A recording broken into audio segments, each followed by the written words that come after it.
Beyond the Mic with Sean Dillon. Joined on the star line by a journalist and adventurer. He's seen 11-foot waves on an 11-foot paddleboard. His first book is How to Go Anywhere and Not Get Lost. We welcome Hans Aschim. Thank you, Sean. It's great to be here. Hans, let's go beyond the mic. You've covered surfing, skating, and travel. Why was a book for kids the next logical step? This is a book that I wish I had when I was a kid. So I wanted to write for younger readers to inspire them, to give them that sense of confidence that it takes to go out and explore the world. And just to really experience life fully. And part of that is having these kind of navigation skills. It can be a really great way of establishing confidence for a kid. So I wanted to just share that. You live in New York with your wife and animals. What things did you do so you could survive the quarantine and thrive? Great question. I mean, I think we're all kind of piecing it together as we go. Of course, as soon as it was safe to do so, I was outside as much as possible. We're really lucky in New York. We have the ocean is right there. People tend to forget that New York's on the coast and it's a beach town. So I spent a lot of time surfing at Rockaway Beach, which is about a 30-minute drive away, and also getting up into the Catskill Mountains when I could, but sometimes you can't go too far. So it was just a matter of walking around the block and just taking time to be outside in any way that I could. Now, in your book, kids are shown how to make a stick chart, star clock, chip log, pace count beads, and sextant. Why are these so important tools for kids right now? I think we are really a bit over-reliant on technology. I mean, technology is a great tool, but it's just one tool. So the idea with giving kids the skills to build their own kind of basic navigational tools is to show that it's good to have more than one option when you're trying to do anything. And especially with navigation, you don't want to be out in the woods with a dead battery on your phone and feel totally lost and helpless. So this is really, it's showing kids that there are lots of different ways to do things, and knowing a lot of those ways is a way to feel really confident, especially in the outdoors. Kids have their phones permanently attached to their face. What are the important things for kids to learn now? I think a really important thing for kids to know, or something for them to keep in the front of their mind no matter what they're doing, is critical thinking. So it's using multiple sources of information to make a good choice, but also questioning where that information is coming from and questioning the source and understanding why a fact is. So, for example, why does the North Star always point north? How does that work? And that's something we go into in my book in every area is why something works the way it does, why that's the case.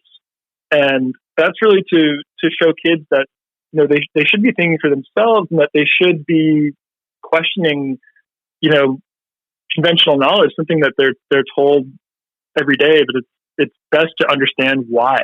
How to Go Anywhere and Not Get Lost is the book. Hans Aschim is the author, and he joins us beyond the mic. You have a Master's of Science with focus of health, population, and society from the London School of Economics, and political science and Bachelor's of Arts in journalism and African Studies from the University of Wisconsin-Madison and the University of Cape Town. How do you go from there, writing about ancient explorers, to writing a book for kids? Yeah, great question. So I studied journalism and African studies, and while I was in my undergrad, I got really interested in doing public health field work. So I would go out into different communities, especially in South Africa and in Kenya, and interview people about their health experiences. And that got me really interested in public health.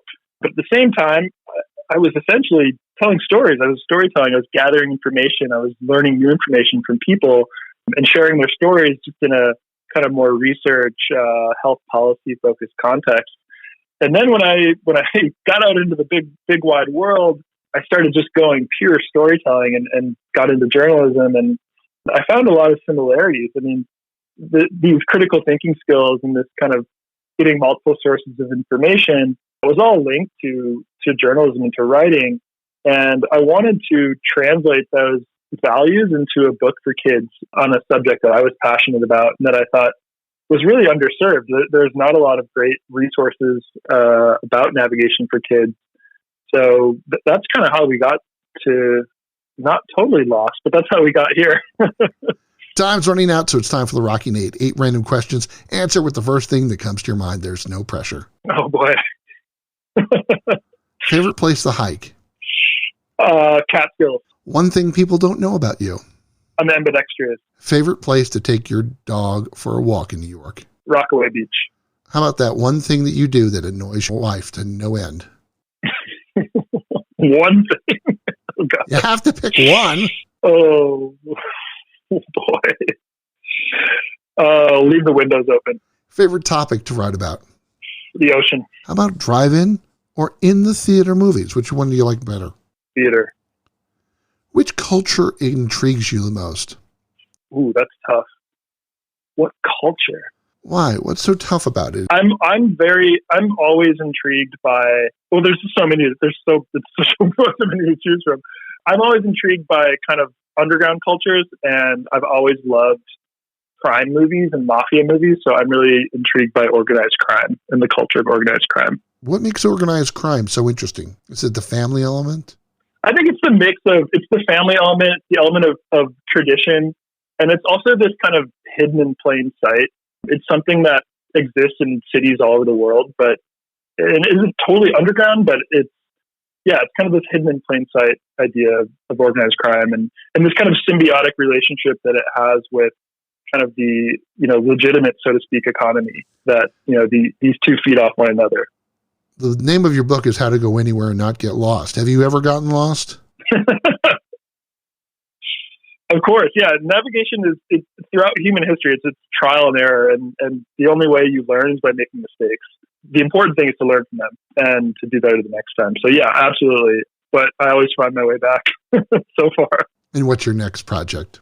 Well, in writing this, I really realized how underserved like the adult reader market is in this kind of topical area. So I want to explore kind of modern navigation and modern, like trailblazers in this field in more of an adult reader context. So taking some of these ideas and just repositioning them for the adult reader and telling new stories in this area. He annoys his wife by leaving windows open, wants to share stories about health policy, and loves surfing in New York. From a person who used to watch the waves at Jones Beach, I totally understand. Hans Aschim, thanks for taking the time to talk with us today. Thank you, Sean. And that, my friends, is a Beyond the Mic shortcut.